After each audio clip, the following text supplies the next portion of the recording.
Asamblea Santa, pueblo sacerdotal,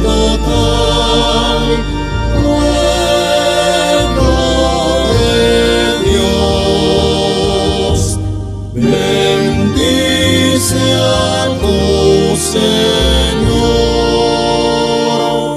Tatulong ng mga tao sa pamamagitan ng kanilang mga panalangin walang humpay, lumalakas ang loob ng mga pari. Lumalakas ang kanilang pananampalataya. Lumalakas ang kanilang ministeryo ng paglilingkod bilang lingkod pari.